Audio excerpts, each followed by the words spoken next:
Welcome His Excellency Ferdinand Romualdez Marcos, President of the Republic of the Philippines, and to invite him to address the Assembly. Mr. President, Excellencies, I am Ferdinand Marcos, and I am the President of the Republic of the Philippines. I stand today on behalf of 110 million Filipinos. At this time of crisis and opportunity, I bring with me the spirit of their enduring commitment to the ideals of our United Nations. This commitment is reflected in our solid contributions to the cause of peace and of justice. By shepherding the Manila Declaration of 1982, we helped affirm that differences should only be resolved through peaceful means. By reinforcing the predictability and stability of international law, particularly the 1982 United Nations Convention on the Law of the Sea, we provided an example of how states should resolve their differences through reason and through right. These two contributions provide useful guidance for our time, for amidst challenging global tides, an important ballast stabilizes our common vessel. That is, our open, inclusive, and rules-based international order that is governed by international law and informed by the principles of equity and of justice. As I have underscored, the Philippines shall continue to be a friend to all and an enemy of none. This world order traces its roots to 77 years ago.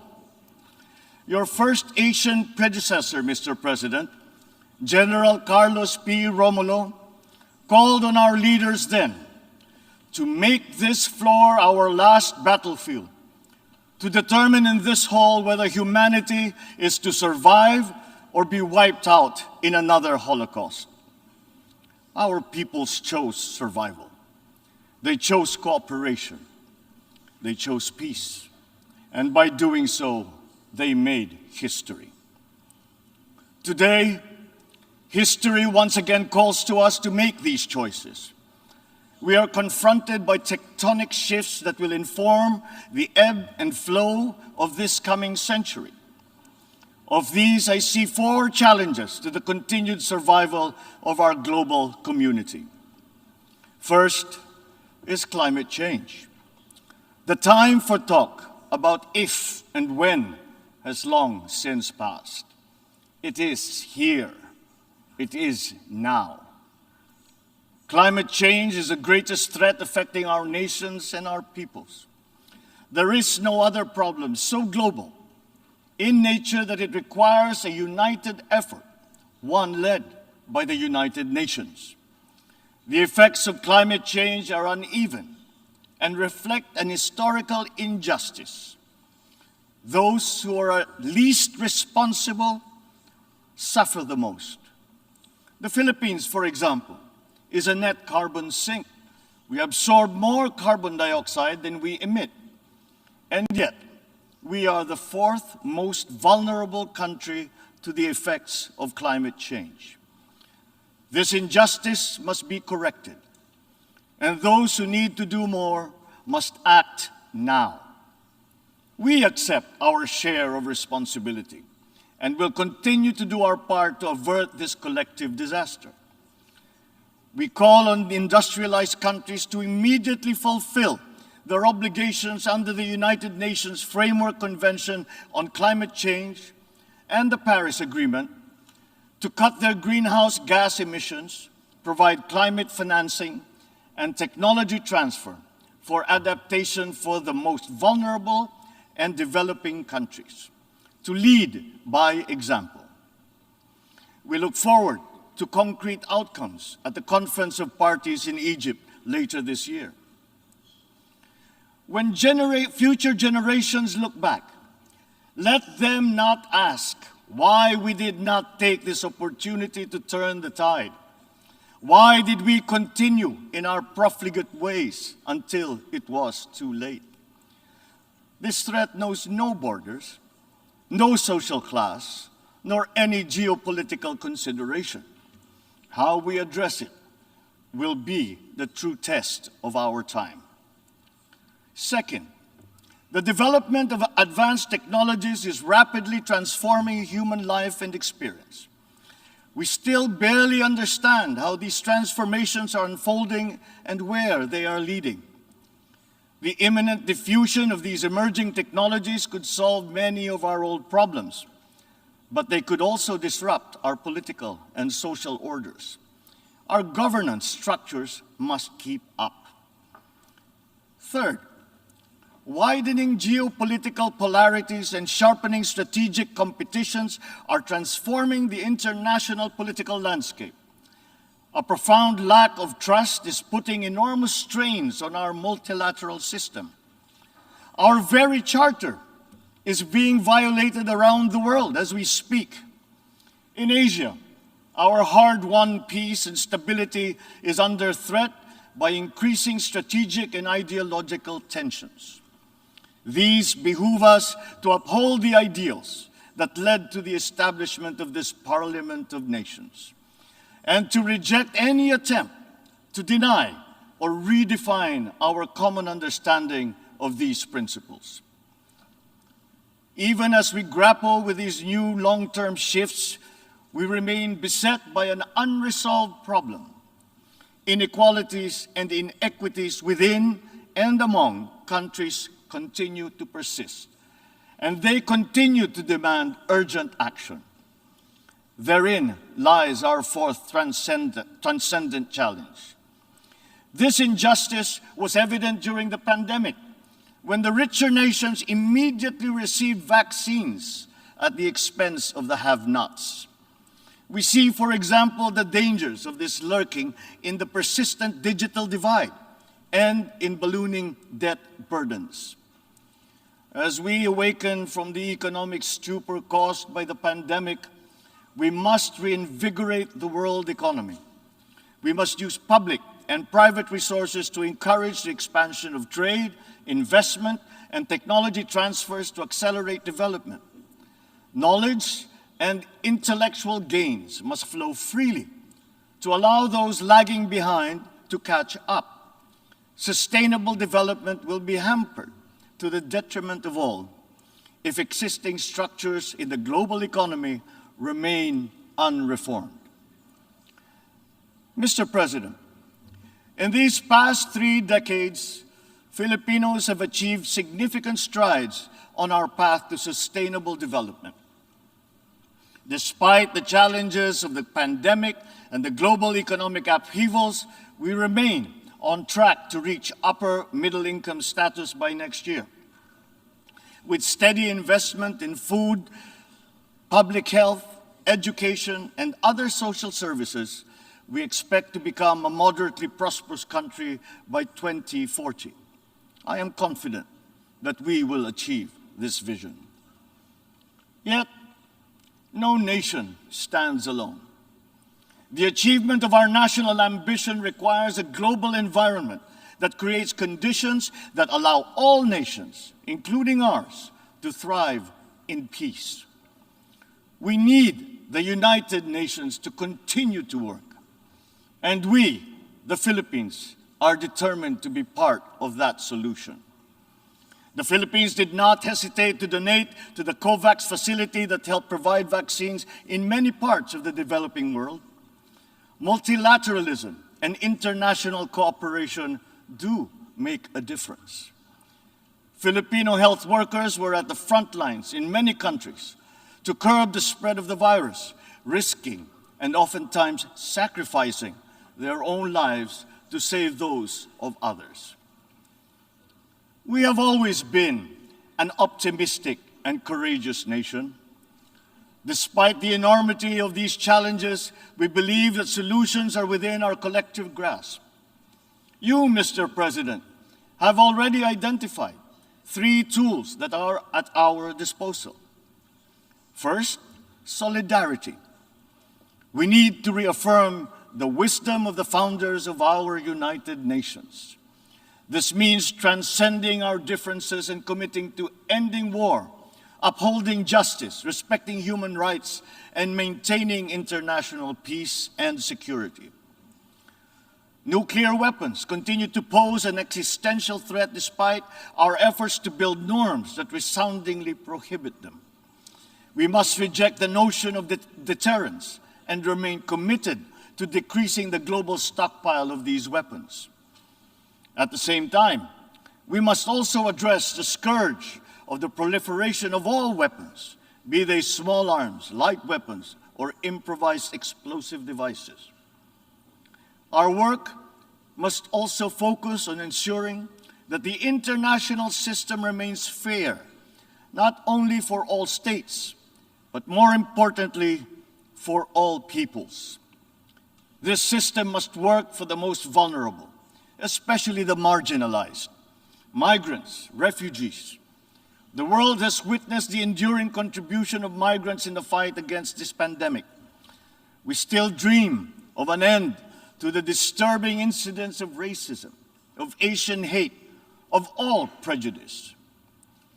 The Philippines United Nations Joint Program on Human Rights is an example of a constructive approach that puts our people, not our politics, at the center of this work.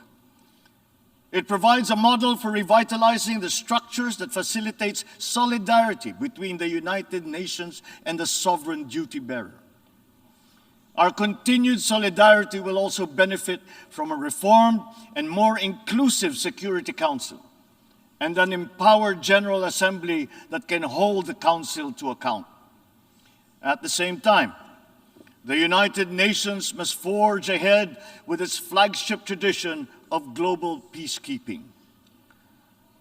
My country's experience in building peace and forging new paths of cooperation can enrich the work of the Security Council, and to this end, I appeal for the valuable support of all UN member states for the Philippines' candidature to the Security Council for the term of 2027 to 2028.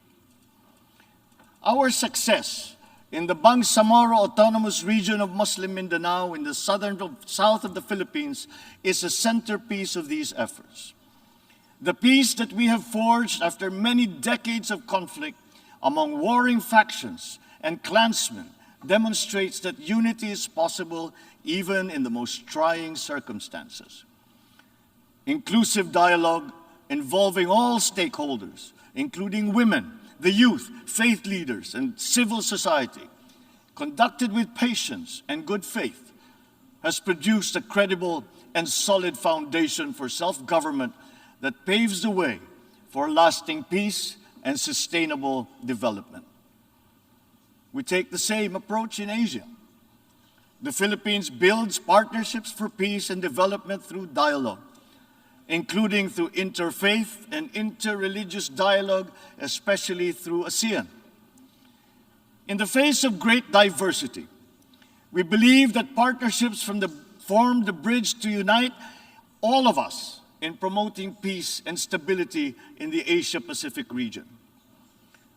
Our global community is only as strong as we make it. We need to ensure that all nations, especially developing countries, are equipped with the tools they need to navigate the uncharted waters of this century. This requires a transformative development agenda. We therefore welcome the Summit of the Future next year as an opportunity to collectively roll up our sleeves and chart our common path. Second, sustainability. We must seek solutions that preserve our planet. These solutions must transcend our time and win the future for the succeeding generations. We crafted the 2030 Agenda for Sustainable Development as a platform of unity where our societies can build a future that is resilient and that is inclusive, where our people can be healthy, happy, and secure. This requires investment in food security, the fragility of which has been clearly demonstrated by the pandemic and the conflict in Ukraine. We need to take concrete steps towards a modern and resilient agriculture. For food is not just a trade commodity, nor is it just a livelihood. It is an existential imperative and a moral one. It is the very basis of human security. To attain food self-sufficiency and security, we are providing innovative solutions and financial support to farmers and fisherfolk to adapt new technologies and connect to national and global value supply chains. We look forward to forging cooperation with the UN and our partners to boost agricultural productivity and food security. As host to 17 UN agencies, programs, and funds, the Philippines strongly supports reforms to ensure that the UN development system delivers as one through its UN country team. Water connects our world and sustains our existence, but it is also a finite resource that requires our stewardship. Equally important, our biodiversity must be protected amidst the continuing challenge of climate change. We must enhance our cooperation in these areas. But sustainability also requires development policies that go beyond the traditional metrics. We already know that the gross domestic product is an incomplete measure of progress and that vulnerability is multidimensional. Our development agenda must also take into account the interest of all developing nations, including middle-income countries where the majority of the world's poor live. At the same time, sustainability means equipping our people with the tools they need to meet the challenges of the fourth industrial revolution. Investments in education are key, and my administration is prepared to make such investments. The Philippines notes with appreciation the Transforming Education Summit held earlier this week, at which these subjects were taken up. There is perhaps no greater renewable resource than the creativity and innovation of our young. We understand the value of harnessing our people's talents by creating a robust and creative economy. We will continue to work with partners in promoting this at the international level. Finally, science. Knowledge and discovery remain the keys to unlock the potential of our dynamic future. Encouraging our young people's curiosity, honing their skills, and protecting their intellectual properties are important investments. Humankind is pushing back its horizons, both in the digital world and out in our physical universe. Access to these domains is an inalienable right of all nations, as are peaceful uses of all existing and emerging technologies. The Philippines is preparing for the future by laying the governance framework that will allow us to harness the power of renewable energy, develop the capacity to utilize the life sciences, such as medicine and virology, pursue digital solutions towards a more modern economy, and expand our presence in outer space. But we also need to update the global structures that facilitate international cooperation on the peaceful uses of nuclear energy, biology, chemistry, to name but a few. At the same time, we need new structures to govern rapid advances in other areas. We need to start by defining the norms of responsible behavior in cyberspace and outer space, and forming legal rules that will prevent the weaponization of artificial intelligence. The diffusion of cutting-edge technology across the economy is promising, but they could come at a cost. Our development agenda must consider the possible displacement of human labor as a result of advances in automation. We must prepare our economic structures for this. We should start building the necessary supports for those sectors affected. Mr. President, the transcendent challenges of our time are as consequential as those that faced us 77 years ago when we founded this august body. We are indeed at a watershed moment. one that requires a refounding of these, our United Nations. Mr. President, Your Excellencies, the world is ready for transformation. It is up to us as leaders of our nations to move and shape that transformation. The future beckons, and we can embark upon that journey as single nations or as a world in harmony. I say, let the challenges of one people be the challenges for all nations. And in that way, the success of one will be a success for us all. The peoples of the world look to their leaders, to us, to make into reality these aspirations for our future. We must not fail them. And if we stand together, we will not fail them. If we stand together, we can only succeed. Let us dream, let us work for those successes for all our nations united. Thank you and good day.